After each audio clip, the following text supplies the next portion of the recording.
नमस्कार हरि प्रेमियों, आपका हमारे YouTube चैनल में स्वागत है। सभी दर्शकों को हमारी ओर से जय श्री कृष्णा। हरि प्रेमियों, कैसे हैं आप? उम्मीद है आप सब अच्छे होंगे। आइए जानते हैं आज का प्रसंग है ज्येष्ठ मास की पूर्णिमा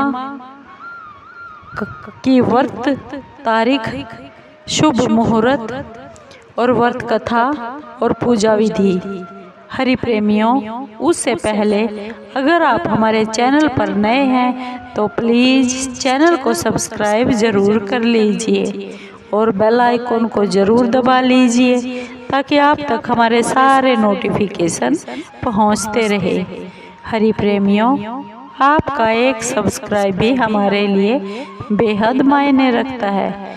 हरि प्रेमियों, आइए आज का ये प्रसंग, ये कथा सुनते हैं।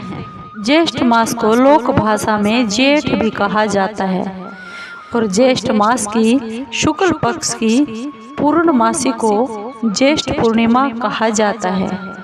ज्येष्ठ पूर्णिमा के दिन पवित्र नदियों में जाकर स्नान करने की भी मान्यता है।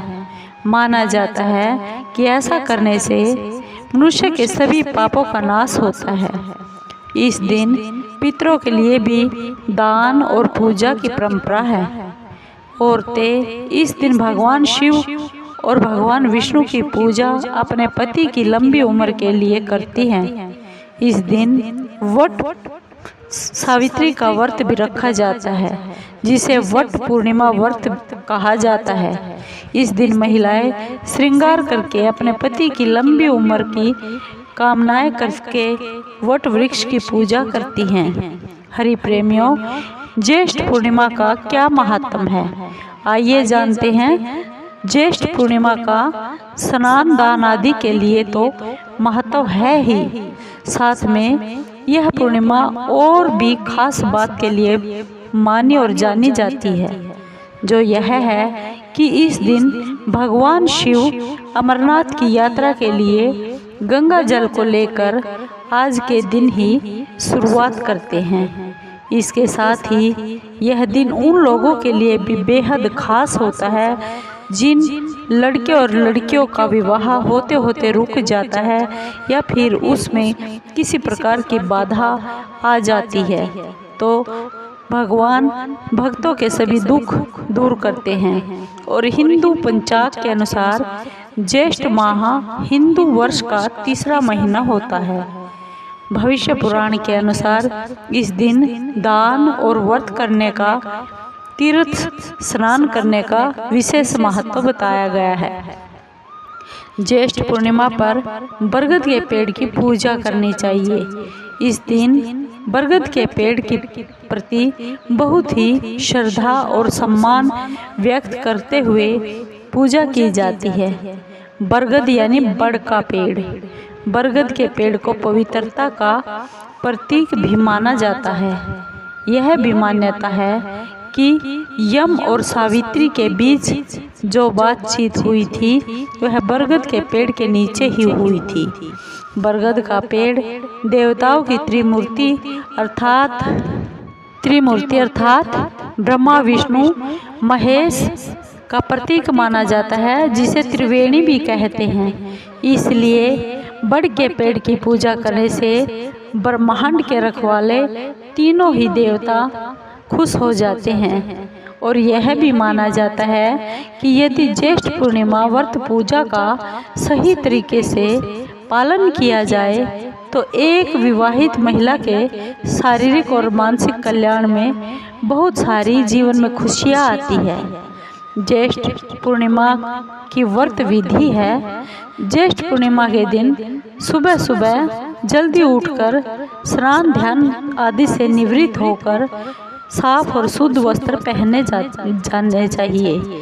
इसके बाद 2 बांस की टोकरियाँ ली जाती है और एक टोकरी में सावित्री की मूर्ति स्थापित कर ली जाती है और दूसरी टोकरी में चावल, सुपारी, रोली, मौली, नारियल और पंचमेवा 7 पूजन का भी सामान रखा जाता है।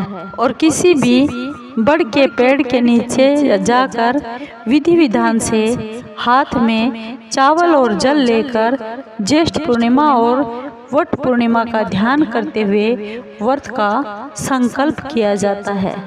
फिर वट वृक्ष यानी बरगद का पेड़, बड़ का पेड़ की पूजा और अपने पति की दीर्घायु के लिए प्रार्थना की जाती है।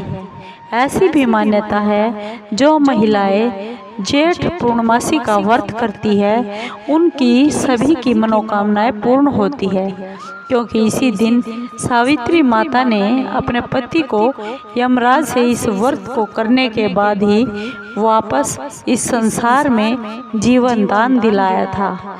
तभी से इस व्रत को वट पूर्णिमा व्रत भी कहा जाता है, वट सावित्री व्रत भी कहा जाता है।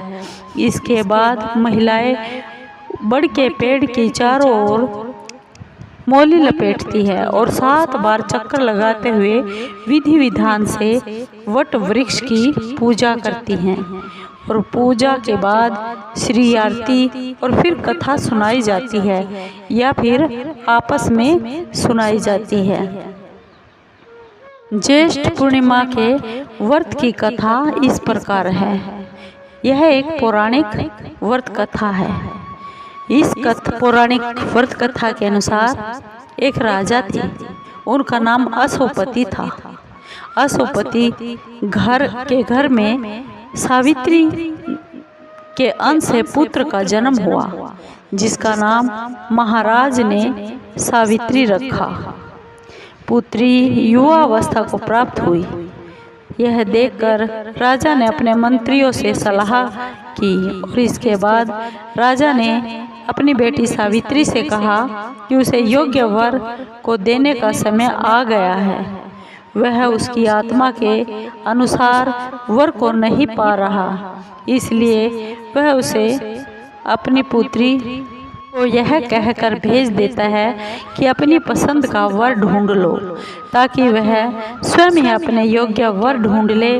पिता की आज्ञा पाकर सावित्री देवी घर से महल से चल पड़ती है और फिर एक दिन उसने सत्यवान को देखा और मन ही मन उसे अपने वर मान लिया। जब उसने देव ऋषि नारद जी को यह बात बताई, नारद जी को जब इस बात का पता चला, तब ऋषि नारद सावित्री जी के पास आए और कहने लगे, देवी, उसका पति अल्पायु है, जो तुमने पसंद किया है उसकी उम्र बहुत ही छोटी है, वह कोई और वर देख ले। पर सावित्री ने कहा, वह एक हिंदू नारी है, इसलिए वह बार बार पति को नहीं चुनती, वह एक ही बार अपने पति को चुनती है। सावित्री की यह बात सभी ने स्वीकार कर ली और फिर एक दिन सावित्री और उस सत्यवान का विवाह हो गया।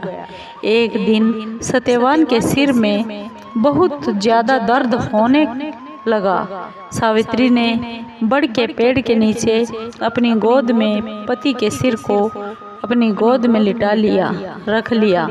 उसी समय सावित्री ने देखा कि अनेक यमदूतों के साथ यमराज वहां आ गए हैं, सत्यवान के शरीर को दक्षिण दिशा की ओर लेकर जा रहे हैं। यह देख सावित्री भी यमराज के पीछे पीछे चल पड़ी। उन्हें अपने पीछे पीछे आता देखकर यमराज ने कहा कि पृथ्वी तक ही पत्नी हो अपने पति का साथ देती है, अब उसे वापस चले जाना चाहिए। उनकी यह बात सुनकर सावित्री ने कहा कि जहाँ उसके पति रहेंगे वह हमेशा अपने पति के साथ ही रहेगी, यही उसका पत्नी व्रत धर्म है। सावित्री के मुख से यह बात सुनकर यमराज बहुत खुश हुए। उन्होंने सावित्री को मनचाहा वर मांगने के लिए कहा और बोले कि वह उसे 3 वर देते हैं। वह कौन कौन से 3 वर लेना चाहती है। तब सावित्री ने अपने सास ससुर के लिए नेत्र ज्योति मांगी, क्योंकि उसके ससुर और सास अंधे थे। ससुर का खोया हुआ राज्य वापस लाना और फिर अपने पति सत्यवान के पुत्रों की मां बनने का वर मांगा। सावित्री के यह तीनों वरदान सुनने के बाद यमराज ने उसे आशीर्वाद दिया और कहा कि जैसा तुम चाहती हो वैसा ही होगा। सावित्री ने अपनी बुद्धिमता से यमराज को उलझा कर रख दिया। पति के बिना पुत्रवती होना जितना असंभव था और वो भी सत्यवान के ही पुत्र मांगे, उतना ही यमराज का अपने वचन से मुख फेरना। अंततः उन्हें सत्यवान के प्राण वापस करने ही पड़े। सावित्री उसी बड़ के पेड़ के पास वापस आ गई जहां सत्यवान मृत पड़ा था। सत्यवान के मृत शरीर में फिर से आत्मा का संचार हो गया। इस प्रकार सावित्री ने अपने पतिव्रता व्रत के प्रभाव से न केवल अपने पति को उसने जीवित करवा लिया, बल्कि अपने अंधे सास ससुर को नेत्र ज्योति भी प्रदान कर ली और अपने ससुर का खोया हुआ राज्य फिर से हासिल कर लिया। सावित्री के पतिव्रता धर्म की कथा का सार यह है कि स्त्री अपने पति को सभी दुख और कष्टों से दूर रखने में समर्थ होती है। जिस प्रकार पतिव्रता धर्म के बल से सावित्री ने अपने पति सत्यवान को यमराज के चंगुल से छुड़वा लिया, इतना ही नहीं, खोया हुआ अपना राज्य और अपने अंधे सास ससुर की नेत्र ज्योति भी वापस ले ली। कथा की समाप्ति के उपरांत अपने पति को रोली अक्षत लगाकर चरण स्पर्श किए जाते हैं। इसके बाद प्रसाद बांटा जाता है और बड़ के पेड़ का पूजन अर्चन करके ज्येष्ठ पूर्णिमा व्रत करने से सौभाग्यवती महिलाओं की सभी मनोकामनाएं पूर्ण होती है और उनका सौभाग्य अखंड रहता है। भगवान उनके सुहाग की रक्षा करते हैं। हरि प्रेमियों, आपको ये कथा कैसी लगी? अगर आपको ये कथा वट सावित्री की या फिर ज्येष्ठ पूर्णिमा व्रत कथा अच्छी लगी हो तो प्लीज़ चैनल को सब्सक्राइब कीजिए, लाइक कीजिए, शेयर कीजिए और कमेंट ज़रूर कीजिए। धन्यवाद दोस्तों।